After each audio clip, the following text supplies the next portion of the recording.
Welcome back, Signals from the Deep, episode 1111, and oh my goodness, do we have one heck of a crew. John Forslund, JT Brown, Eddie Olczyk, thank you guys so much for coming on. Wait a second. That's our pleasure, Nick. How about my dad? How about Edzo? How about, I have a grievance. How long? Wait Why a second. is he Hold like on. this Can you right cut away? his mic? Why is he? Grant. Why does he do this? Bud Grant, please, Bud. Happy I New said, Year. Hey, Bud. I said, hey, Bud to Grant the other day. He didn't get it. I have one grievance to start. This is JT my knows. 24/7. You know Bud Grant. No, I Yes, know. yes, I Okay. I know. That's what. And Mary Tyler Moore. Yeah. No. Okay. We're going to use Lou the Grant. Google Never machine. mind. Okay. On the Can we- drive-in. Can we start over, please? No, we can't. One take wonder. Here we go. When we're going into the car today, I opened the car, and he needed to go somewhere yesterday, so he took the car. Okay, so I got in the car, I went to sit down, and my back gave out because the seat was at 180 degrees. The driver's Was it in seat. the back Drives seat? like that. Yeah. Was in the back Does he drive with his feet? You have the longest arms in the world to reach the steering wheel. But we made it here Listen, safely. Happy New Year, everybody. I Yeah, feel Happy your New Year. pain. Yeah. Happy New Year. Happy New Year. What do you mean JT. pain?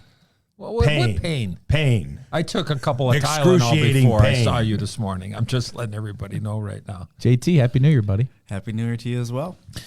So we just came off a spectacle on New Year's Day, the Winter Classic, and each one of us in this room had a role to play.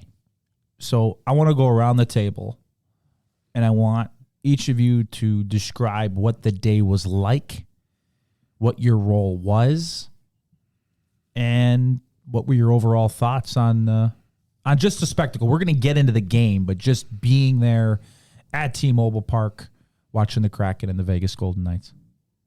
Dad, Oh, hi, Nick. How you doing? are you a little bit distracted Son? right now? No, I'm not distracted ever. Oh, okay. Come on with this 4. Okay.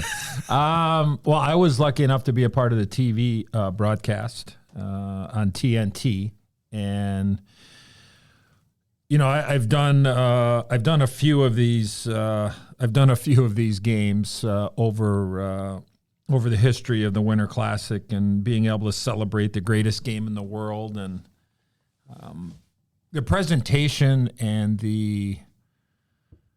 just the backdrop, because this is the marquee, and it has been the marquee regular season game on the NHL schedule since the late 2000s, when they had the very first game at Orchard Park in Buffalo between the Penguins and the Sabres. And I think it is a celebration of the game, the grassroots of the game.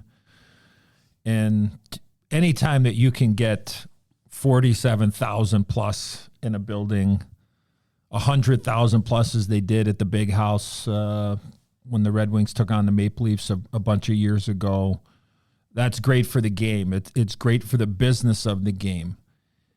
But I just think that the backdrop of the city, the 2 newest franchises in the National Hockey League, it is a celebration, and it was just, it's always fun to be a part of it. But there is an energy. I think there was an energy at practice. We were all at practice on whatever the day was, Sunday, I think that was, New Year's Eve. I don't remember the days, Johnny. You look at me like I have was 7 Sunday. heads again. Okay. I got confused Followed when by Christmas Monday. is. Thank you. Today's Thank Wednesday. You. That's right. And let me know when a day doesn't end and why. Okay, just let me know that. So, okay. Now, first off, you come out firing here, and you're like, I just want to ask people this question. That's right. You need a name tag over there. That's right. Hi, my name is John, and I'm the only person in the history of the world that has an alarm to drink water. Okay, like first off, okay, you know what? I set an alarm. I'm very busy. I set so an alarm I don't have time to play the horses. Okay, now that's legit because the time change or whatever. But look, Johnny, drink water. Drinking water is good for you. I know that, That's but all. why do you have that crazy alarm that goes off every 4 minutes During the game ever? I don't think. No, I think it's on silent. I've never heard your alarm go off during the game though. It's on silent. It is okay, perfect, right? But Unlike other things. do you want me to? I can look at Edzo can be your alarm. Oh, really? I would- alarming. Yeah, I would probably say the ing part of that. So, but I don't know if anybody has an alarm to drink water. That's the first in the history of alarms. I have a JT, lot of alarms I've never for heard other things too. Yes, you do. Yes, you do. I've never had I it. do not have an alarm Okay, to thank drink you. water. Thank you. Nick, do you have an alarm to drink water? No. Just say no, and don't kiss up to Johnny because you work No, with him. that's my broadcast partner. Oh my Sports gosh. USA. He's my partner Did the too. Winter Classic. But let's make sure When you're that thirsty, you just drink water. That's it. Right. Okay. So anyway, and Natalie, Not you're, at this stage of life, and, JT. and Natalie, You need an alarm to remind you when it's time. Natalie, your beautiful wife. Yes. I've talked to her about this, and really? yeah. Yes, we've talked about a lot, and we agree on a lot about you. Okay, just for She's the record. been real happy for the last month, which is unusual. But getting back to the game, it was unbelievable. Obviously, to see the Seattle Legends and the fans, and just the way that both teams embrace the. It's different. It's a different game, and from the broadcast side, obviously, there's really nothing normal about broadcasting on television a game like this, because you're selling the event, you're selling the grassroots part of it. But once the puck drops, there is 2 huge points available, and pretty much from my chair and from my bosses and our bosses, Johnny at TNT, they want us to call a hockey game, and that's what we tried to do. And yeah, you sprinkle in a few things here and there, and you tell stories, but it was a lot of fun, and always just kind of just the schedule when the game happens like this. At least for me, it's different, right? And that's the kind of way that I've kind of looked at it, and look at the organization, the league. Todd Lewicki and Victor DeBonis and his entire staff, hockey operations department led by the Hall of Famer, the great Ron Francis, they deserve a lot of credit for what they put into it and how the presentation came out. And look, this is an NHL event, but you got Vegas, you got the Kraken, and once you put it all in there, you get a celebration of the greatest game in the world. Like I said, you had the 2 of the newest franchises that were playing in the game, and I think the defending Stanley Cup champions being here, but then also too it was an unbelievable opportunity for the Kraken to be able to market and sell and get out to the world, really. And the sweaters and the swag, and the people were just absorbing the merchandise when you're walking around there. It's just it's great for everything. So for me, it was it's always fun to be a part of it. And my vantage point, one last thing, because you guys were down at ice level. I was not. We were up in the press box. And, yeah, it's a little far away, and I did a lot of watching from the Jumbotron out in center field and on the monitor. And I'm not sure. Why are you getting aggravated over there, Johnny? Because they kept changing that Jumbotron to like heat map and other graphics. Yeah, and okay. It bothered me. All right. Go ahead. Okay. All right. How many pairs did you need an extra? Because we pair really of needed it glasses where to we were. see You the had Jumbotron? you had 12 monitors, No, I a didn't have comfortable 12. booth, 8 people I had supporting 9. you. I had 9. A great partner, partners with another guy at ice level if he had a chance to talk, and then the 2 of us were sitting on the boards. Yeah, And we couldn't see 3/4 of the ring. Yeah, I've done games from the boards before. Nikki, do you want to just leave? We'll text you guys. We'll back. text you guys. So that vantage point, yeah, it's a little far away, and it's tough to see. But again, it is what it is. And we're nice. I mean, it was a little chilly in the booth. It was probably maybe like high 40s, but we had a couple of heaters around our feet, course. and I had some hand warmers and had some chocolate day hot, and it was nice. It was a great day for. What else you have? We had two green rooms. Two green rooms.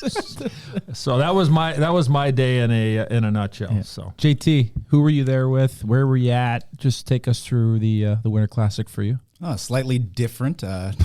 Not Colin, so I brought wife and both kids to the game, and that was a interesting adventure to say the least. I think it started with just convincing Lily that she had to wear pants and that it was going to be cold outside and couldn't wear shorts. Would have been a long game had she decided to wear shorts out there. And so, more just trying to get them all ready, get them prepared, bundle them up.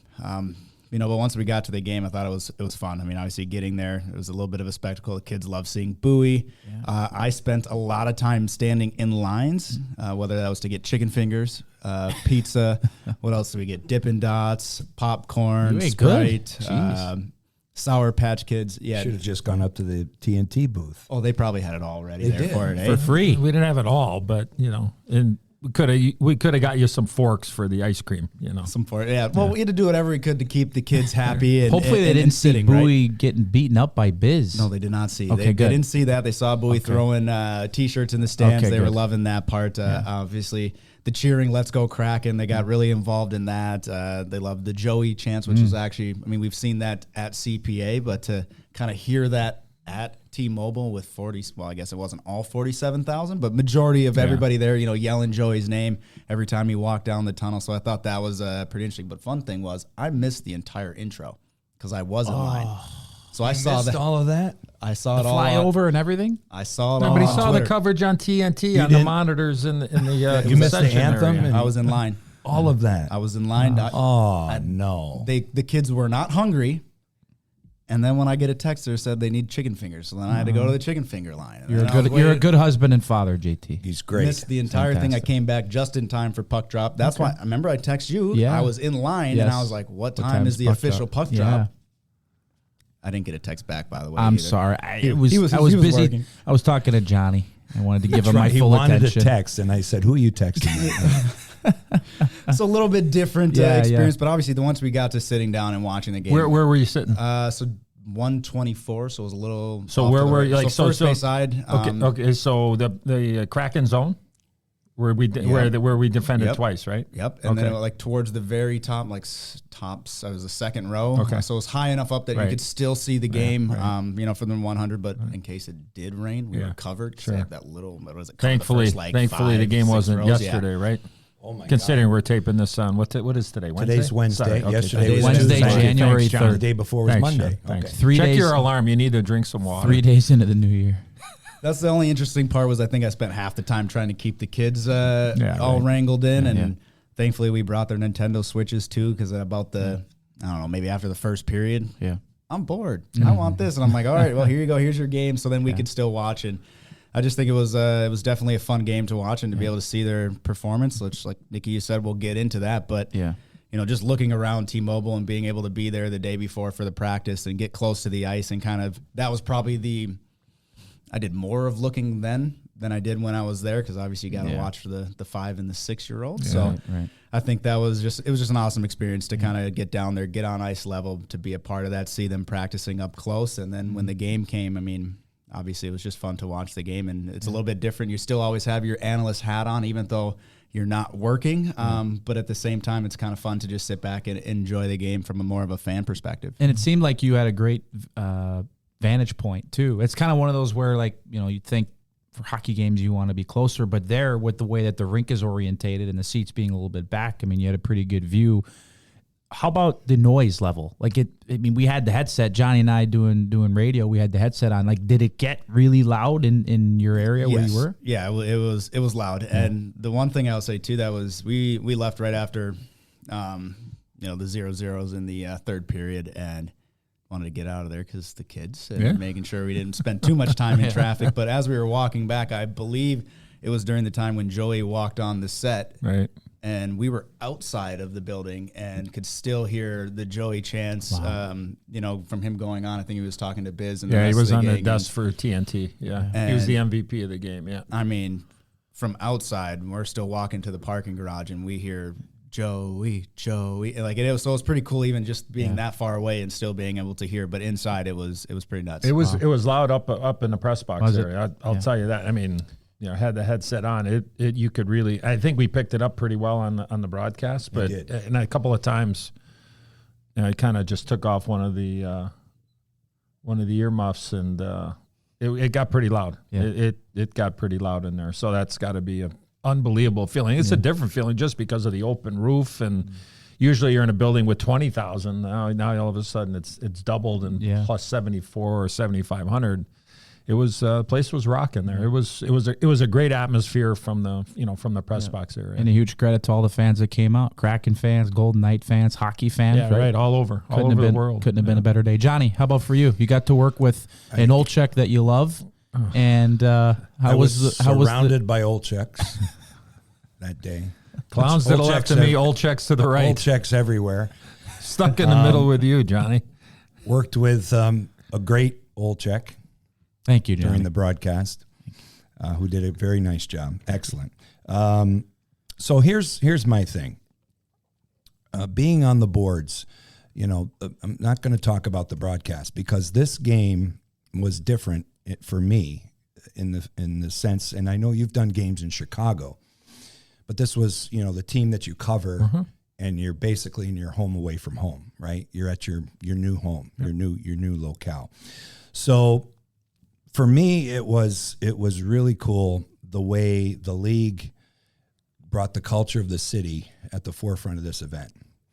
And what I mean by this is, when I took the job, I took it unseen because of the pandemic. I didn't even come to Seattle. I never had been here in my life, had no idea what it was like. But I had an idea as a fan growing up what it might be like and what the sports culture might be like, right? So I go out, I know how old I am, okay? So please, no jokes here.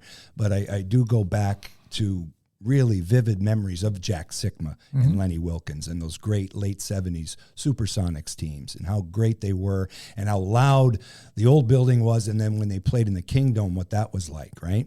And then when the Seahawks started to get a little traction with Jim Zorn and Largent and Steve Rabel, who I met over the weekend, the voice of the Seahawks who played for them, I remember all these names. I remember the loudness and what it was like. And then the Mariners launch and playing in the Kingdome when they first, had those great teams with Junior and Randy Johnson and all this. And you're like, okay, what will it mean for the Kraken? Well, on this day, I think it all came together, right? Because for me, it was Sunday morning when I got there early, and I walked from Lumen Field where I had to park my car because I went to the football game and came across. There was nobody there. But fans were starting to mill around, and people were posing for photos outside the ballpark. And it was just kind of a communal feel that I think we have in the city. And then you get to the event, and when they have the intro the way they did with Sir Mix-a-Lot, which was off the charts, with the fire, the pregame pageantry, which unfortunately JT didn't get to see. The throwing of the fish. When the Kraken walked out. The real salmon, people were those stuff. No, that was real. And I mean, the fishmongers out there and all of that. And a lot of that's new to us. Like, we're surprised by it because maybe you do at TNT. They give you, boatloads of information. Well, God bless Larry Kahn and Sports USA. We basically show up, put the cans on, and start talking. And we're getting this, which is pretty good because we're getting it by surprise. Like, even the flyover, I didn't have any information on that. It was just our impressions of what it was. I did the game in Toronto from Ice Level. I've done one of these in a football press box in Nashville. I didn't particularly like that one. And I've seen flyovers at many other events. This one was unique. The national anthem, Nikhil did an unbelievable job with that. Okay, we've seen him at Climate Pledge Arena, so that was kind of cool. And then, the music with Hart coming out there. I'm a big music fan, so in your wheelhouse. I mean, mine too. Ray Charles started here, Jimi Hendrix, then Hart, and then you go on and on with the grunge and Macklemore and all this. You go through it all. For whatever reason, there's a magical musical culture in the city. It was there for the game. So that was good. And then the legends come out, right? And that was really special. So I don't know. And then the fans take over. And that ballpark, as we said on the air, that ballpark, it's 25 years old.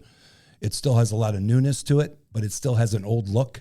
And if you look at the visuals, they're spectacular because it looks like an old ballpark. I guess it is because it's 25 is not a lot of years for me and you, Eddie, but for some it is, JT and Nick probably so. But it still has a newness attached to it. So it was a great venue. And being at Ice Level, we're in the center of it all. The only drawback was looking at every single commercial timeout and break and waving to the press box and the baseball press box and trying to get someone's attention, and very little. I don't know if you saw us wave. We waved every single. Look at there it is. Nikki right now is showing Eddie. I was adjusting the heater. Every time out I did that, and I never got a return.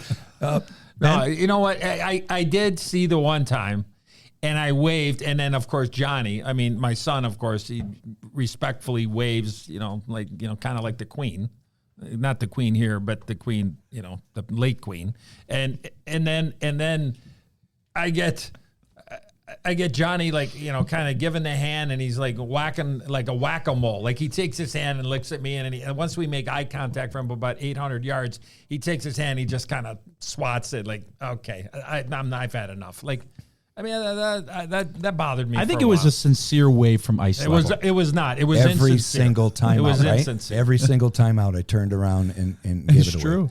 But It's anyway, true. Are there any commercial breaks in this thing? No, they're not. I need one because I need to. But- Could be worse. sponsors haven't been contacted. What we yet. do need to hear from is another guy that played an important role, and that's our fantastic producer, Grant. Grant, what was the day like for you? Your experience, what'd you see, what'd you think? And for those that don't know, what exactly were you doing for the Winter Classic? Well, first off, thank you, Nick. The day job that I have here, I don't just produce the podcast. I actually have to make my money some other way.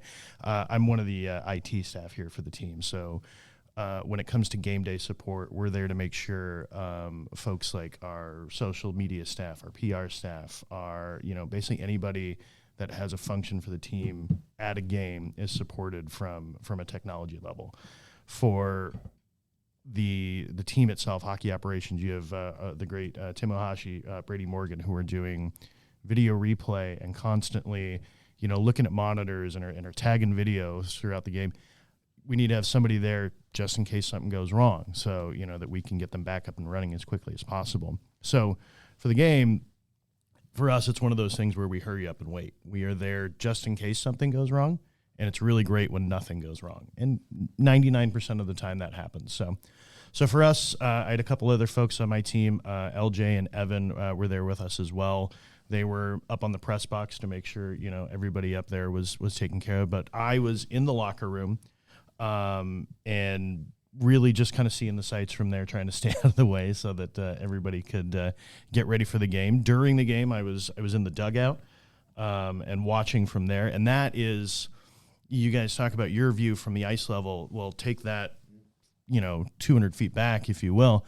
And you can't see anything on the ice, but great view of the Jumbotron. But then you're experiencing everything around you at that point. You're the 47,000 fans, every goal, I just looked up and watched, all these people cheering and going nuts, the chants. And so being there for that part of it, and experiencing it from that ground level, that field level, is really nice. I've done a couple other outdoor games when I was living in Colorado. The one at Coors Field is pretty comparable. Back when the Avalanche played the Detroit Red Wings, I was up higher though, as a spectator. So having that as a barometer of what the difference is. I mean, this was a much grander scale. The Winter Classic is the premier event. So very fun, very nice to kind of experience from that side, the locker room and everything behind the scene, kind of how the sausage is made. So it was great. Well, very, very important work that you do. And we're very thankful for your help, but even more importantly, your smarts, because I know even if I tried, I'd be just very frustrated throwing a computer at the ground to try to fix it if I could. Well, the first thing you do is just turn it off. And then turn it off, then turn it on. That's always like step one of troubleshoot. Turn it off, on and off, a little reset. see if it'll. And fix then if itself. not, then you smack it like once, right? Is that Like the iPad? When you go back and watch the iPad after you miss an open net and then you just want to chuck it? Oh yeah. It's called percussive maintenance. How about, because the event, Well, how about for you, Nick? oh, about- jeez. Yeah, let's hear how Nick's. nice- Let's how about hear for you? how he felt about the whole thing. How nice of you guys to ask. I didn't think you would, so thanks. Special. I've been fortunate to be part of, or at least broadcasting a couple of outdoor games now. Did the Winter Classic last year at Fenway Park in Boston with the Hall of Famer Pat Foley, which was a dream come true. And the future Hall of Famer, you're sitting across from the guy you work with. I was going to get radio. to that. Yeah, no, I know. I just wanted to make sure that He's trying to earn his brownie there, points people back. out there understand, the unbelievably mutual respect that we have for one another. And I just wanted to make sure everybody knew that Johnny's going to the, he's going to the Hall of Fame. Yeah, you are going somewhere. You are at some point. Middle name Foster. Yeah. Not Bananas. Okay, we're not getting into the Bananas Fosters. we're and I gonna owe get you into too, by the way. Go ahead, Nick. Finish your thought, and then we're going to get into that. Grant, we're going to go off script here. Nick, tell us your thoughts, and then I want to talk about the shot that that was heard around the world the other day with my ice cream and a fork. The smoking gun. But having been a part of a couple outdoor games, I think this one just had a really heartfelt and special feel for me. Obviously, being part of the Kraken and being such an honor to be a small part of this organization, and to see and hear from some of my friends that were at the game and how excited they were, and the buzz around the town and the merchandise like we saw that the team did such a great job with. It was just an incredible event, and I think it really did encapsulate every part of the word spectacle, of being at T-Mobile Park, and what a great job the league did to put on an event. I mean, it's the marquee event in the National Hockey League's regular season that kind of breaks up the dog days or the monotony of the season for the team to be part of it. That was very special. And obviously as a broadcaster, when you know a team super well, it just makes you a little bit more comfortable going in. And obviously the Kraken playing Vegas, being in the same division, certainly helps with that. But I just remember looking around and trying to take it in, because I think one of the things I struggle most with in my life is I'm kind of always on to the next thing. It's like I have a hard time stopping and smelling the roses. And that day I really tried to just look around, enjoy the day, and know also of all of the work that the league, that the ice crew, that the IT staff, that the concession stand workers, everybody put in hours and weeks and days to put on this event, and for these two great teams to go head-to-head. So a very special one, I know, for all of us and for the entire city.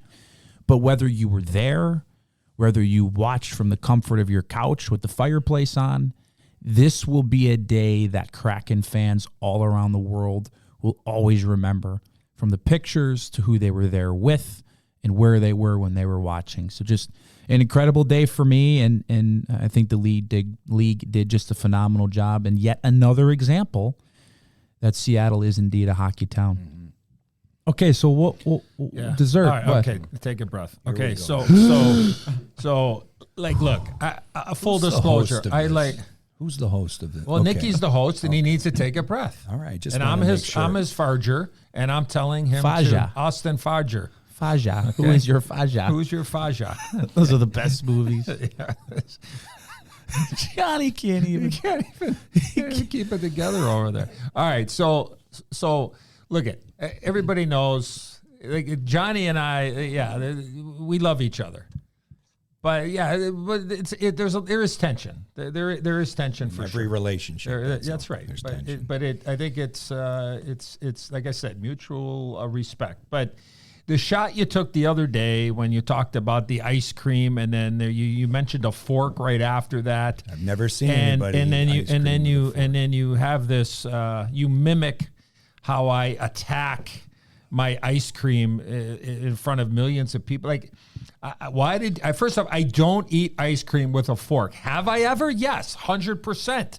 I couldn't find a spoon one day. So what do you want me to do? I can't eat it with a plastic spoon if it had just come out of the freezer. I have to attack it with a fork. Now, don't ask me how big the fork was, because it was pretty big.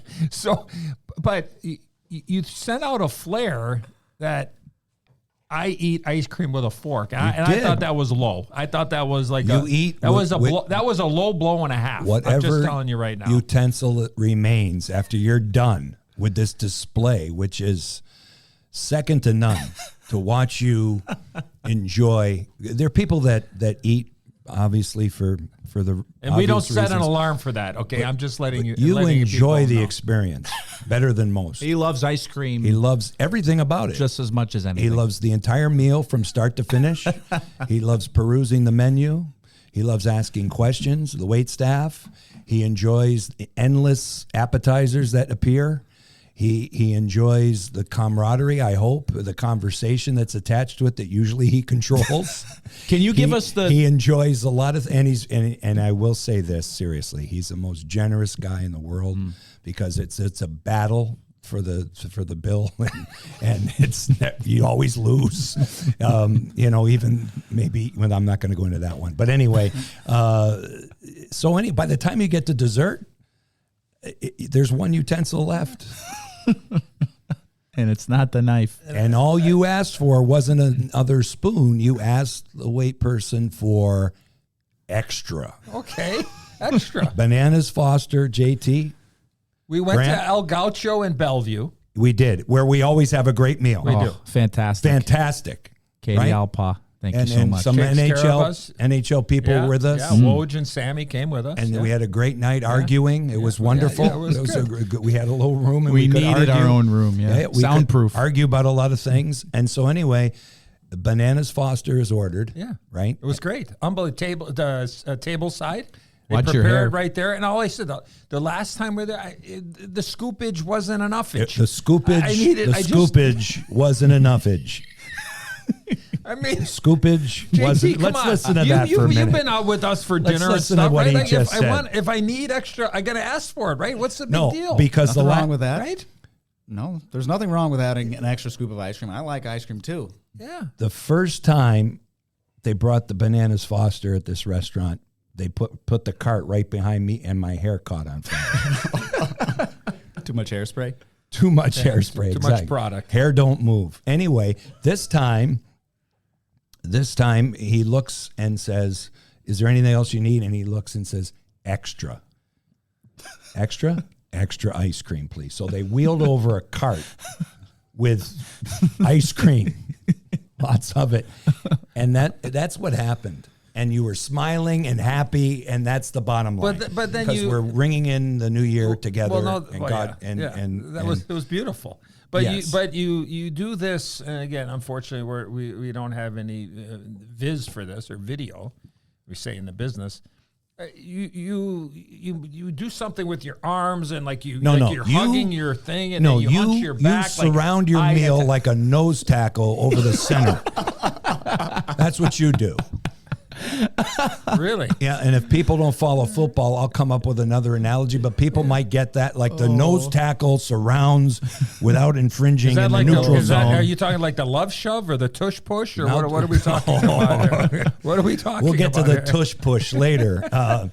But this is what you do, and your shoulders kind of bevel in, and your arms go into this formation, and you surround the food. Is it kind of like a dog And when they then get real folks- protective of their food? You know, when they get around, like someone starts walking by their bowl, and you can notice a dog that gets real. Similar to that, exactly. I don't make any noises. Not ready to You go, but do you're ready. growl. But he's ready to go. Because when you've had enough, and I've been on the other end of this, when he's had enough, he growls in a way, and you got to back off right now. It might just be a look, though. It's usually a look or an emoji you might get Thanks, first thing JT. in the morning. Thanks for having my back here. But anyway, so what he does is he gets in this position, and he hunches over, and he's laughing, and he's talking, and he's shoveling a mile a minute. A mile a minute. It looks like an assembly line. This thing is just going in. And remember, and you NHL doesn't stand for National Hockey League. That's right. It's the Never Hungry League. Never just Hungry just League. remember that. There's always some But we have a great time. food. Yeah, we're always laughing. we so, love our lives. Just for the record, I eat ice cream with a spoon. And if there's not a spoon available or the ice cream's too hard, then I do go to a pitchfork. You do. I have. You do. I have. That is. But you made And it you love sound that desserts. night. That night, and we did the Flyers game. You purposely planned it where you set up, like I ordered a gallon of ice cream for the Bananas Fosters, and then there was pause, commercial break, come back. Oh, that's who enjoys with a fork as well. And it was just like the longest pause there. So and I heard on social media and InstaFace and everything else is that that was a shot. And this has bothered me the last couple of days. I sat on it over New Year's. I thought about it. You I had did, I had a literally. couple You of sat on it. I had a couple of conversations with people, and I said, you know what, we're going to do this podcast, and you know what, we're going to have it out here. Okay. So look, we're going to drop it now. We're clean. But that's just so you know. We have another game tomorrow. I do like ice cream, and I eat it with a spoon most times. I have one very pressing question. Who has more fun than us? I like to meet them. Yeah. I don't think. Or her. Yeah. I like to meet them. Yeah. No, nobody. I don't Nobody. think anybody does. Nobody. And it translates on the broadcast and to all of us talking now. One last thing I wanted to talk about with you guys before we get into the Kraken as of now. The Winter Classic, as we've talked about, is all about grassroots and brings players and people that belong to the organization and work for both the Vegas Golden Knights and the Kraken. Brings you back to your childhood. So I'd love to ask each of you, do you have any memories of playing growing up when you were younger, outside, or even where you got your start in wanting to play hockey? But JT, any memories when you were younger playing on the outdoor ponds? Yeah, I mean, basically all of them. Yeah. Growing up in Minnesota, going out to the lakes, that's just what we did. We were on the ponds, and almost every neighborhood had some sort of outdoor rink for us to play. Obviously, a little bit colder than the beautiful weather we had during the Winter Classic, but I always just remember coming home from school and going straight to the park, going straight down with your skates, your sticks, and everybody just throws the sticks in the middle. And multiple times you'd pick teams, and you'd stay there until your parents got home from work, and you would just get picked up right there and be like, hey, it's time for dinner. And so you literally spend the first few hours after school every single day just going there, and then you try to convince your parents to go back after dinner too. So, I mean, I think for us, that's just, especially being in Minnesota where the ponds do freeze, they have, your local park just has a outdoor rink as well, maybe sometimes 3 or 4 of them in one park. So I think for me, that's just all we did. That's how I got to have the love of hockey, more so than obviously we have rinks and going to the games and doing that, but we would even have organized team practices outside. Yeah. So for me, literally, I would say during the winter months, probably 3/4 of the time you were playing hockey was outside. It was only a small percentage that we actually were inside of a rink, whether it was playing a game or practicing. The rest of it was just having fun with your friends and staying out there until you felt like you had frostbite. And fortunately enough for myself, the park closest to our house had a warming house, so we could go inside and warm up just a little bit if things did get too cold. But that was basically it. That was everything. Just taking your skates and sticks, putting them up over your shoulder and then walking down to the park until, until, like you said, your hands felt like they were going to fall off, or until your parents came by and said, hey, like, you got to come home. Like, we're picking you up. And those, no phones though, right, either. So they just knew where we were at all times. As soon as the winter came and the ice was ready, we were down at the local rinks. Aside from the organized practices that you mentioned, I read a lot of stories and talked to some players when they were younger playing on the rinks, and they talked about how it was just kind of free hockey, right? Pond hockey. Do you think that playing that free style, it's just stick and puck, but I'm sure there was some intensity and obviously competitiveness too, so you get that involvement, but do you think that kind of just free fluidity helped you in your creativity as a player, just kind of playing in those types of environments and games? Oh, 100%. Obviously not having any structure when you pick up the stick. Someone's playing forward, someone's playing defense. Half the time you didn't have a goalie, right? So now you're trying to hit the post instead of, just putting it into the net and trying to beat a goalie. So I think there's definitely, there still were competitive games outside. A lot of, some people still probably, took a couple off the shins or a couple slashes up high, but for the most part, I would say, yeah, you definitely have your creativity because there really isn't much structure. You're playing a different position. There's no real rules per se, but it definitely led to the creativity, especially from this standpoint. You don't always have a goalie. In organized practices, yeah, you'd have your goalie out there and such, or you'd be flipping something upside down so you could only shoot at the top portion of the net. So it definitely changes the aspect of the game when you're out there just throwing the sticks in the middle. Dad? Well, I think what I remember of was, my dad, your grandpa, building a rink in our first house that I grew up in and learned to play hockey in a small little suburb of Chicago called Niles, Illinois. My dad would head to the hardware store and he'd pick up a bunch of 2x4s and then he would nail them together and then he would, kind of put, it seemed like it was like a pool liner, but I think it was more big hefty bags on the grass, and then he would get the hose out there and fill it, and then, I'd go and skate there, and we really didn't have ponds anywhere for where I was growing up, but we did have a couple of outdoor rinks, and there was something to it. And I think when JT talked about it, when he started mentioning it, I was like, oh yeah, it was when you go there with 8 or 10 or 15 kids and, okay, well, how are we going to figure it out? It's like, okay, we're all going to throw our sticks in the middle of the ice, looks like firewood, and all of a sudden the oldest kid will just go in there and say, okay. Now, I think the oldest kids certainly knew who used what sticks. So you knew. Depending upon where you went, the hat would be filled over your eyes, but you could see it a little bit, or you know what somebody's knob looked like, or the tape job. Yeah, come on, we always knew. You'd be throwing it over and whatever. But, I mean, those were just great days. But the one thing I remember, and I kind of told this story a little bit the other day on the TNT broadcast for the Winter Classic, was my late mom. She had this thing about us skating outside, and she was so worried about frostbite, because you're right, JT, we'd be out there all day and you just didn't know any better. And you were cold, but you really didn't care because you're out there playing the greatest game in the world. But for me, my mom said, if you're going to go outside, I want to protect your toes and your feet, and you're going to have to wear baggies, sandwich baggies around your feet, and you put them in your skates, because if it's good to freeze sandwiches in these bags, it would be good to put your little toes in these bags while you're skating outside and protect your toes so they never get frostbite. And I'll be honest with you, for as many years as I skated outside, and look, it was probably, I started playing hockey when I was 6.5 and probably played outside till I was 13. So do the math, right? So I wore baggies on my feet. Now, when I got a little bit bigger, one of my nicknames when I was a kid was Bigfoot, because I had a size 12.5 when I was, 11 years old. So I had to do a couple of, I had to double baggies, into the skates. But I'll tell you what, though, it worked.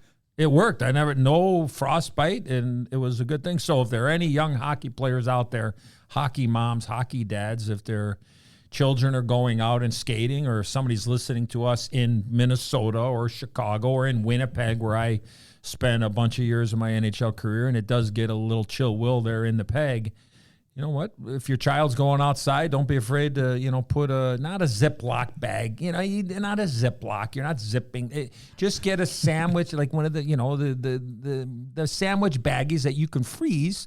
You get your feet in there, and then you put them in the skates, and it should protect you for a while. So that was the one thing. And look my mom was our goalie as a kid, and we'd play hockey in our living room. We weren't allowed to have any furniture in our living room because that was our hockey space. And my mom was an unbelievable goaltender. And but yeah, that's the one thing I remember about outdoors. It's the first thing I remember is skating outside, as I wasn't allowed to skate outside unless I had those baggies, the sandwich baggies on my feet. Well, I never put the sandwich bags. Okay. But what we did, I went to the Played Against Sports, and my parents bought me a skates that were maybe 2 sizes too big. Okay. So then I could have 2 pairs of wool socks underneath my skates, and then my feet would stay warm or warmer. Yeah, right. Now, it was a little bit harder to skate every once in a while. You got a size and a half to 2 sizes too big. Mm-hmm. But I feel like that might be a little bit more comfortable than having Ziploc bags. No, not Ziploc. Sandwich, no zips. There's no zips in there. Just you stick your foot into the sandwich bag, you put it in your skate, you tie it. It's protecting. It's like when you put a sandwich in the freezer. It doesn't get ruined. It doesn't get ruined. And the same thing with your toes. So I think that's the mindset. I wasn't going to argue with my mom. I was not, because I wanted to go play, JT, right? I wanted to go outside. So I did what I did, and I think it worked. And even the great one, when I told that story the other day on the TV broadcast, I told that story. Wayne Gretzky says, wow, you learn something every day, and I just learned something about skating outside with putting baggies on your feet. So I'm going to try it next time. Okay, I'm just let me know. Did you ever reuse those bags for sandwiches? I'm sure my mom after did. you I'm going to put a baggie over my head tomorrow night. Okay, all right. Okay. Why did you cross the line there? It's honest. That's an honest story. Very honest. That's an honest story. Johnny, how about you? How about you, Johnny? Did you lace them up back in the day? I'm going to be very honest and as concise as I can with this story because I think it's good. I've never talked about this. So it's a first. And so for my own, I don't have any regrets, thankfully, God willing and moving forward. And I can say that very few in my life, okay? The one I have is somewhat connected to this sport. So my memories of hockey go back to 1970. That's my most vivid memory of the Bruins winning the Stanley Cup. So I was 8 years old. My sister's 9 years older than I. She was very, very sick when she was young.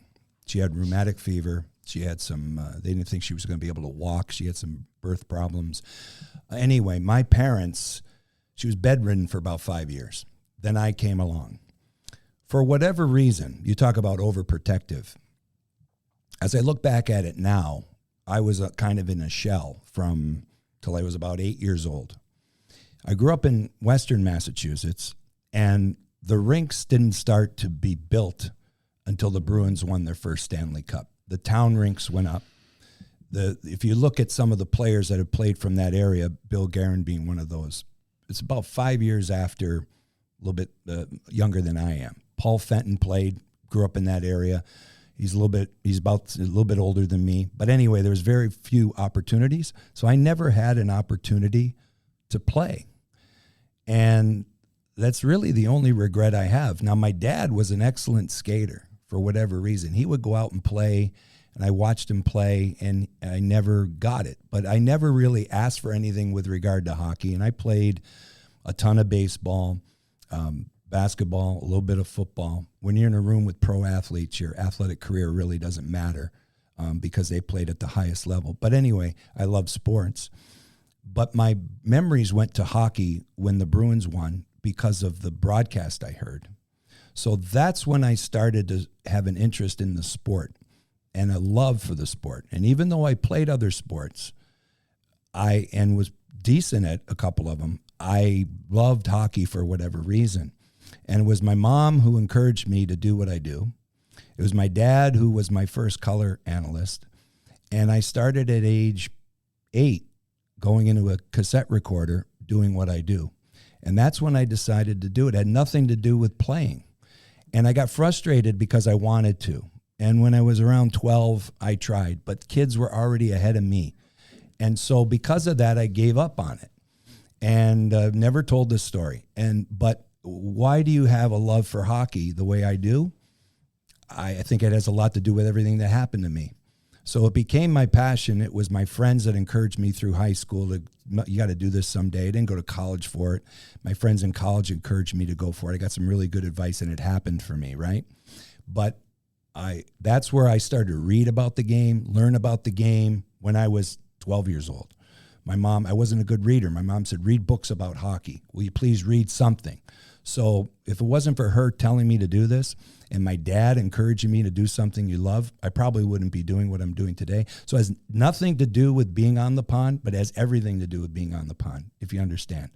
So I think I have a feel for what these two guys were able to do with their athletic careers. And I love the game of hockey. And so I love other sports, but not as much as I love hockey. And so that's kind of what it was. And for me, that's the only thing. And then as I got older, the rink started and New England became a hotbed. And you know what? It's because of what the Bruins did. Mm. And hopefully years down the road after we're done with our work here, it'll happen here. Because right now we're 3 years into an existence of a franchise, and we've already had a spectacular 2-round of Stanley Cup playoff action to look at and an outdoor game. Right? And a team that's in the thick of things again. So it's pretty special. I hope the fans understand this is coming in a hurry here. But that's my story. That's kind of how it happened for me. And I think, too, is to just echo on Johnny's talking about the voyage that this franchise is on, and so early in that maiden voyage is the impact of the game 3 years, 5 years, 10 years down the road. Is that we live in a society. I mean, it's a fast food society where we see something, we want it, we want to buy it, we want to try it, we want to go there. And then now you have all these young athletes, boys and girls, watching the Kraken, watching the playoff run Johnny mentioned, watching the Winter Classic, and they look at their parents or whoever their caretakers are and go, I want to try that. I want to skate. I want to pick up a hockey stick. I want to do those type of things. And that's where the impact will be 5 years down the road, 10 years down the road, and you'll see there'll be an unbelievable curve in a positive way where the Kraken come to Seattle and in the surrounding areas where all of a sudden hockey numbers of sign up and just learning to play the greatest game in the world you'll see the numbers, and you'll know what the tie-in is. Well, wow, the Kraken came to town. They have an unbelievable run. They got unbelievable leadership and the young players and the games and the Winter Classic and the playoffs. And so it all ties in, and that's why the grassroots of the outdoor game is so important. And let me just quickly say, for my children, because of what happened with me, they were all on skates by age 3. And the 2 girls can skate okay, but they went into dance and other things. And my son, as you know, was able to play through AAA programs and into college hockey and so on. And I would encourage any family to do it, because it does bring your family together. And we talked about the backyard at your home in Chicago. Nikki and I talked about it on the air. And JT, I know you know what this is all about with the 10,000 lakes that exist in Minnesota. But I mean, it's special, right? There's something about this sport. I can't put my finger on it, and I've been in it almost 40 years. But there's something about it, whether it's the diligence that you need to play it, or the unity, the right type of parental support, not the wrong type, the right type of parental. We hear about the wrong stuff all the time, but there is good parental support that really establishes a bond, like you two have. You know what I mean? So that's, and I have with my son. So I would encourage. It's a great game. That's the bottom line. I say it anytime I can, is that with all due respect to every other great sport that there is, I think what makes hockey so great is the people that are involved in it. And so many of those, and some of the very finest sitting at this table with you three. 3 more questions, one for each of you. Johnny, what were your thoughts on the Winter Classic on the ice for the Kraken and the huge 3-0 win? Well, scoring first in a game like that is vital. They did. From our perspective, we were really able to see how muddy it was through the middle of the ice for Vegas to try to get through that. And we felt it too. We could feel it. I thought the game had a little bit of physicality to it, which was good, and he's not over the top, but there was enough of it. It appeared that the Kraken were ready and willing to play through that and impact their will on Vegas at times, which was good. Obviously, Decord is a huge story in the game, but he came up with 3 or 4 biggies, but for the most part, it was well played defensively. I mean, they were back defending in their zone, organized, from what we could see. And Eddie and JT watch it from his view, and Eddie from the broadcast booth high above. Interested to hear what they think. But I thought it was a well-played game that Vegas, as the game went along, they're having a hard time dealing with for whatever reason. So good for the Kraken. Slow early, I think, through the neutral zone, because that was my key to the game, was the neutral zone. And I made mention of that, even though VGK has had the number of the Kraken, so to speak, so far here early in the early run, I still feel this, is that the best game that this team has played as a franchise was the Black Friday game 2 Thanksgivings ago in Las Vegas, where they just absolutely shut down Vegas and played so well in the middle of the ice. And it was one of those games that was textbook. Early in that game, I felt from up top, I think they had 4 or 5 odd man situations. Vegas did. A couple of them, they never got a shot on goal. Joey made a save on 1 or 2.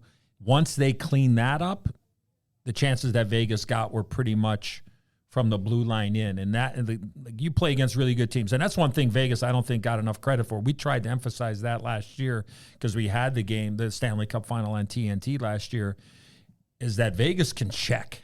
Like they play a checking, relentless game. And I thought early in the game, they missed opportunities, right?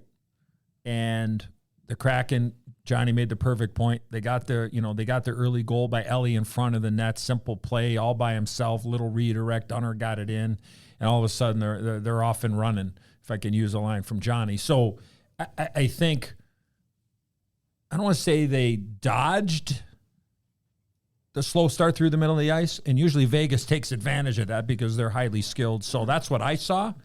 And I thought that game could easily have been a 5-3 game. I think both goalies made some unbelievable stops. I mean, Jack Eichel could have had 2, maybe 3 in that game, and Joey obviously shut the door. But it was, I thought early there was a little bit of rough go for the Kraken, but they settled down. And then after the first 8-9 minutes, I think they really kind of shut them down. Yeah, it kind of felt like maybe just feeling out the game a little bit there early. But, I mean, for me, just watching, it was a heck of a game. I thought Seattle played really well. You just look at all the aspects throughout. Obviously, again, you guys already mentioned Joey, and I think that's a huge story.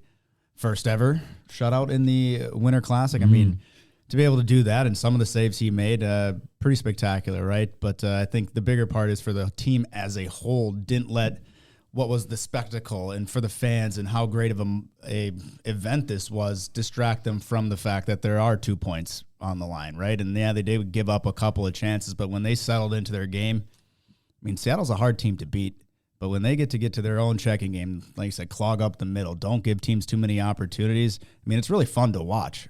And, I mean, for me, just watching from the stands a little bit further back, you kind of see the plays and how things develop. Again, that's Kraken hockey, baby, if you're able to steal another one from John Forslund. But Hey, what do you say? You know what? You see that again? Now, Let's see what? People that listen to this don't see your face. He stared off into the distance with that anguished look. That was sincere. Eyes were squinting. That was sincere. Thank you, JT. Thank you, JT. And I don't even know where I was going after that. Now I've just lost it. But JT, you said business as usual, and I thought it was funny because after the game when Will Borgen was being interviewed, he said we were business as usual, but it was kind of hard because we were trying to have so much fun, and you couldn't help but have fun. Well, just bottle it, right? Well, using it the right way then, right? Yeah. You know, obviously they understand it. It's a real cool experience. I've never been able to play in an outdoor game, but I could only imagine how cool it would be to be able to play in, a crowd of that size. You get the air's above you. You're not enclosed into a building, but it didn't distract them, at least from watching them, from how they want to play the game. They kept it simple. They did exactly what they did. They executed the game plan in the way that they did. They still had fun, and I think that's you need to, right? If you're winning hockey games and you're playing well, that is fun. There's nothing fun about losing or, not having a good game. So if you're doing the things the right way, you're executing the game plan in the way you are, it's going to be fun. You're going to have, those opportunities. And, what a way for Will Borgen, though, to score the first one of the year as well. 2 more quick things. Joey Decord, phenomenal run for him. 6-0-2, .956 save percentage on 135 goals against average with 2 shutouts since December 2nd on the 9-game franchise record 9-game point streak. JT, just real quickly. Joey. Hey,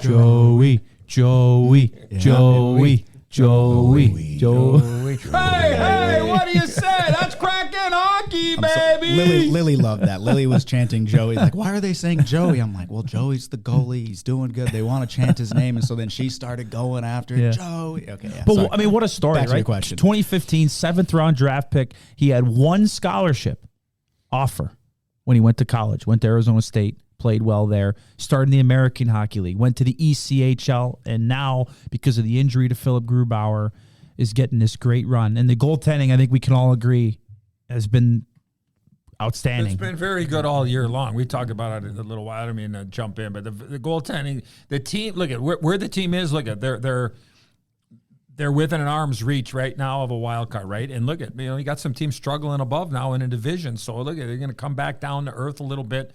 But the team is not where they are because of the goaltending. I'm getting a little frustrated where, if the goaltending would have been better earlier. No, you needed your better players to be better then. That's what the skaters. The goaltending has been fine. Yeah, has there been some bad games? Yes. If they had some bad goals, 100%. Every team does. But this team, if it wasn't for the goaltending, let me put it this way: if it wasn't for the goaltending, and I'm adding the whole year, not the last the streak, the numbers that Nick just read, this team the hole would be way bigger if the goaltending had been subpar. So that's just my opinion. So go ahead, JT. Sorry. Just thoughts on Joey lately, JT. I mean, it's been fantastic. I think the number one thing, I look at is your goaltender giving you an opportunity to win the game. And they have been. Joey has been. And that goes to your point, Edzo, for the whole year, right? Do they give you an opportunity to win the game? And I've said yes. Obviously, Joey's numbers right now are, they're at towards the top of the league during this last stretch. So Unreal. For him to be able to keep doing that, I mean, it says a lot about him. It says a lot about his work ethic, the journey that he's taken to get here, but also about, rising to the occasion, rising to the moment. Obviously, Philip Grubauer, nobody wants to see an injury, and I think Joey would say the same thing as well. But when he got this opportunity to, take the reins and to be the number one goalie for, say, right now, or however it's going to work, he's stepped up. And he's played some of his best hockey that I've seen him play and watched him throughout the year. He's just elevated to another level. And, that's a special type of player. Not everybody gets to that level, or if they get that opportunity, do they perform? Does the pressure get to them? You might only get one chance, right? You might only get one shot. The pressure has seemed like it's nothing to Joey. Joey looks like he's having fun.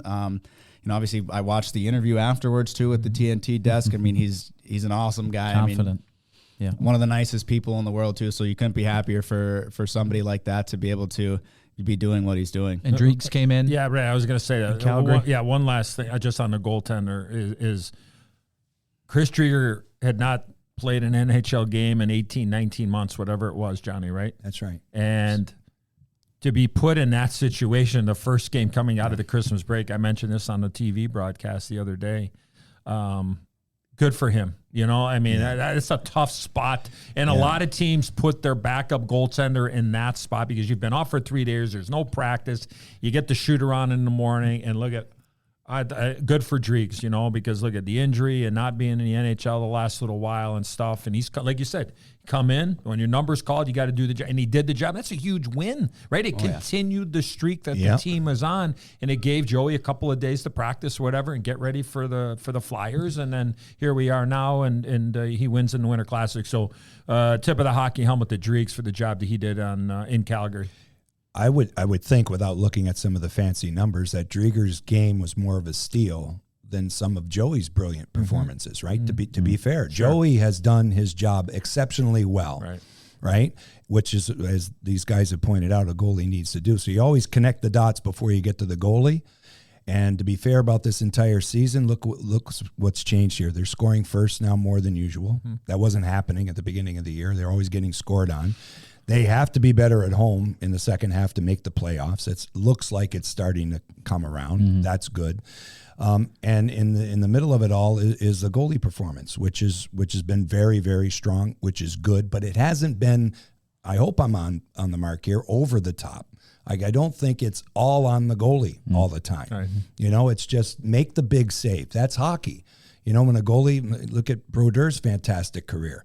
He made the big saves at the right time. They suppressed a ton of shots back in those days, and that he did his job better than most. Joey right now is taking advantage of an opportunity, and in the worst times for this team, it wasn't about the goalies. I'll back it up. Yeah. Eddie said, JT, I know you agree, it wasn't. And hopefully, Philip Grubauer comes back, and you have two options. Two guys who play the game differently. It's hard to pre-scout the Kraken because you're not sure, which goalie you're going to get, because I think you need it. Right? You think about last year. You need depth, and that's something this organization is trying to continue to build through the draft and acquisitions. It's not easy. And one last thing I want to say. I know we got to wrap up, but you look at the timing of where. Can you say worm or fish turned? I don't know. What's the proper when the kind of the Kraken the team was a worm turns. Yeah, okay, the worm. Fish kind of swivel. Okay, and swim. Right, but they're underwater. Fish and worm they kind of go together, right? Yeah. You put worms on a hook. 8-game losing streak now into points in 9 straight. Right. 1 point out of a wild card position. But when you think about it, in my opinion, and I've kind of touched on it prior, but when General Manager Ron Francis recalled Riker Evans. He came in and played his very first game against the New Jersey Devils. And the Kraken probably should have won that game. In the third period, they dominated. and they just couldn't find a way to put the puck in the back of the net, which has been, an issue, but it's been a problem of not being able to really generate as much and finish as much. But they lost that first game, and Riker Evans played really well. When you look at the numbers since that time, I don't think there's any doubt. My opinion is that when Riker Evans was recalled, that got a lot of people's attention. And you started seeing healthy scratches by veteran guys. Brian Dumoulin was a healthy scratch. Justin Schultz was a healthy scratch. I don't know how much farther it was going to go. But to me, when you look at the numbers and when he arrived, that got everybody's attention. And I don't think you can underestimate the way that Evans played, but then also the impact that he had of being here. Because all of a sudden, you got a young guy that's going to be a very good player for a long time. I think we'd all agree. JT, Johnny, right? Nick? Yeah. He's going to he's going to give them something that they don't have right now. So, and I know Riker's gone back, but I think it goes hand in hand. That's just my opinion. I'd have to double check the date. I saw somewhere on Twitter. Oh, actually, it's not Twitter. It's X. Also, this, what do you say, the worm turn? Yeah. Yeah, the worm. Around the time, somehow the Adam Larson shirts came about. With And the bowl haircut. And I don't know, but I'd have to double check. Somebody might double check the fact. We might all figure it out. Whoever's listening to this will find it out. But I saw a tweet that said something. Is it tweet anymore? This thing's whole thing is still confused. a tweet. Post. Yeah. All right, A twit? You guys, everybody knows what I'm talking about. Yeah. But Yeah. with those shirts and them having fun again too, right? Yeah. Yours is probably better. Yeah. But I'm saying the T-shirt might have something to do with it too. I think all of a sudden when guys aren't in the lineup and you got a young guy coming in, I think that gets people's attention. And Right. And you know who's played? I mean, the pair of Alexiak and Borgen have been. They've been flat out awesome, and look at all the D, and you need it. But it's, again, one man's opinion and following this team on a daily basis like I do and like we do. And you just see, why or how or what's in. Sometimes, it's okay to, just light a little bit of a fire over here. And all of a sudden it's like, whoa, okay, who's next, right? And, I've been there. And that's. Players live that. I lived it. I lived it as a young player. I lived it as an older player, and so I just think that when Ron Francis made that move, I don't think you can't look at that move and go, it was more than just bringing in a young player to play. Like it was an attention getter, in my opinion, and I think he certainly did. And you can't. You've played 9 or 10 games, whatever it is, and including the loss to New Jersey, where they probably deserve better. I think it's something to think about. And you said it right away. Like Eddie said it as soon as it happened. Because I was all about who comes out and where is he going to fit and will he get on the power play and all this. And Eddie said, you watch, it's going to affect others. And there are guys you don't think about. You know what I mean? Mm-hmm. They're up in the pecking order, and right, and so it shook them up a little bit and put them in a spot to develop get their chemistry back again, get their good vibe back. Yeah. It's a terrific room of players, it really is, and it was frustrating to watch them at the front end of the season. There's a long way to go, there's no doubt, but if this continues, it was frustrating to watch them kind of get dour on each other, maybe not on each other, but on the situation. It was so grinding and frustrating at the front of the year, the scheduling, the injuries, the overtime decisions, the shootouts that weren't going the right way. Split the difference on half of those. We're probably in a different spot today, but that's the history of it, and now they'll move forward with what they have. So we'll see. Any parting shots that anybody wants to throw? No, I just have really enjoyed this once again, and you're doing a great job with this podcast. I like some of the guests that you've had. Look forward to seeing others as we move forward. Are you saying this specific podcast? No, all I said was I've enjoyed some of the guests. So you haven't enjoyed. Who are the ones that you haven't enjoyed? Grant secures the guests along with Nick. I assume this is a team here, and they do a fantastic job for the most part. You're looking at me when you said some. For the most part. No, you happen to be sitting across from me, so I don't want to be rude and look out the window. Okay. I never take shots, so I'm good. Yeah, that is true, JT. No, JT, you're a good that's teammate. good. You're a good teammate. Excellent. I'm neutral. I'm in the middle Excellent. here. I don't know how you do it. Excellent teammate, and it works, and I really enjoyed this. Well, you guys, this was fun. thank you so much. Keep up the great work. Thanks, Nick. You too, Nick. Go Thanks Kraken. for having us. Appreciate it. How was your? That was nice of JT. JT got me a phenomenal hot chocolate. I'm gonna get a double triple latte with a twist of cinnamon for $74. Okay, thank you. We get the discount here. It's all nice. We love Starbucks. Starbucks is We fantastic. love Say that. Starbucks. Okay, you can love We- Starbucks. we I like love hot Starbucks. chocolate too. I mean, but I don't ask for a latte twist with a almond chips and whatever else you put in there. I don't know. No ice cream. You can post about it on Instagram. There's no shots. There's the What shot. about to end it. milkshakes? Want to go for a shake this afternoon? we don't have enough- Strawberry we don't have shake, enough huh? I'm backing off. Yeah. on Not that. enough Go time. for a shake. When I was on the IR there, when I was on a frappe latte, when I was on the IR there, I smashed like a couple of McDelivery, McBurgers there, singles with nothing, and like I had a dozen milkshakes in about 4 days. I had nothing to do. I couldn't work out. I was recovering. My wife says, "Would you like a strawberry milkshake?" I would love one. I love my wife. I've been married 35 plus years. She's the best thing that ever happened. Thanks, Nick. That's mom. And then I just want a strawberry milkshake. She comes home. She got 4 singles with a large fry. I mean, who's going to eat it? You. I did. Took me about 90 seconds to What hammer was away great about 4 that singles. little hiatus you had to take was we were very concerned, and you got through it, and it was great. But as the days wore on, the texts started to become more frequent, and the nature of the shots that were coming, and it was like we would do a few games and we wouldn't hear from Edzo, and he's watching, but he didn't have the energy to get back. And then as we got closer to Dallas was your return. Was that your return? I can't remember. The big return. The big return in Was it? Dallas? Yeah, maybe. And Oh yeah, we went for dinner the night before. We did. Yeah, Was and it- you bought. Thank you very much at Moxie's. That was very nice. It was very nice of you. I saw him huddling up with the. Can I get to this before we leave? Yes. Because, like I said, he's extremely generous, and you know how hard it is to get the check away from him. Yeah, right? he does not have alligator arms. He does not. He does not. He is really great in that regard, whatever the case is. Because if it was up to me, we'd be going other places. But anyway,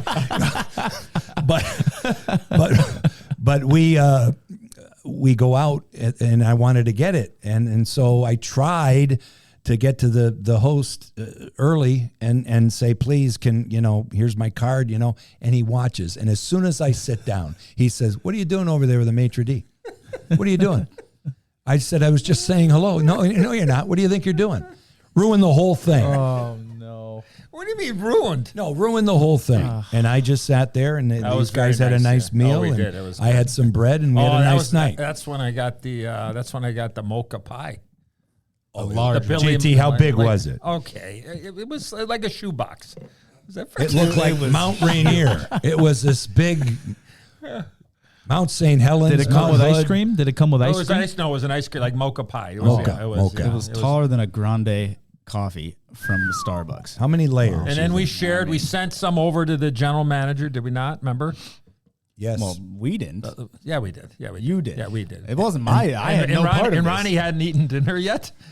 Ronnie was in there with Ricky, my brother, Yeah. and your uncle, and our friend. And Ronnie hadn't eaten dinner yet, and he's kind of looking over. They're like, "Oh, are you really gonna?" I'm like, "Yeah, I just had dinner. I got to have some of this." And I'm like, "Well, you know what? Gonna send some more." So Ronnie had dessert before he had dinner. He liked it, right? He loved it. Yeah, And I will say this, if the people think this podcast was long, think about how long it takes for us to leave the restaurant. Because by the time we finish, we have to go see the coaches Assistant coaches who are were at there, another yeah, table, yeah. and then the management is Staff, another yeah, table, and yeah. other staff that Other were there. staff, yeah. It was a 3-hour We got post-game the show. mayor. Yeah. We got the mayor over here. One and only. Yeah, right. Well, thank First you guys class. so much All right, again. thank you. Happy Thanks, birthday boys. too the other day there, Dad. Oh, yeah. It was Yeah, a real nice. I It was a didn't real real- I nice didn't birthday realize you were celebration. New Year. Yeah, that was very Birthday. nice. It was, Yeah. it was real You know nice. that, They got me, JT? JT. Hopefully you enjoyed that cheesecake. New Year's Day. Worked pretty Yeah, good. they got me at Capitol Grill downtown. Yeah, after the game, they got me. Everybody sang. Oh, the whole restaurant the whole in restaurant unison. did, Yeah. Huh? Oh, yeah. Came out with the marching band. Yeah. Yeah. Happy birthday. That was nice. He sang in an It N was flat. and it they was still great. didn't give you enough of the ice cream. You said you had. No, actually, I went for the coconut cream pie. You had coconut cream and pie. the birthday cake celebration. On top wait a of the second. birthday I had cake. a little taste of the chocolate and a little bit of the cheesecake. I wanted Good to for say you, room Edzo. And then for the good for you. coconut cream pie. Devoured the coconut Okay. cream. People were taking a little bit of that, and you still had your fork. in position. Now, you eat fork with a coconut cream pie. You don't eat it with ice cream. Correct. That's if anybody learns anything about Correct. that today. So, all right, Nick, we got to wrap up here. Tremendous. All right, need we're going more to batteries practice. in this We're thing. going to Come on. practice. Johnny, JT, Dad, Edzo, Eddie. Thank you. Thank you guys so much. All right, See you Nick, again thanks. soon. Thank you, Nicky. Thank you. That's Kraken hockey, baby! Signals from the Deep is the official podcast of the Seattle Kraken, hosted by Nick Olczyk and produced by me, Grant Beery. Have a question for Nick? Leave a voicemail on the Signals from the Deep hotline at 206-279-7810 or send an email to signals@seattlekraken.com. Your question could be featured on an upcoming episode.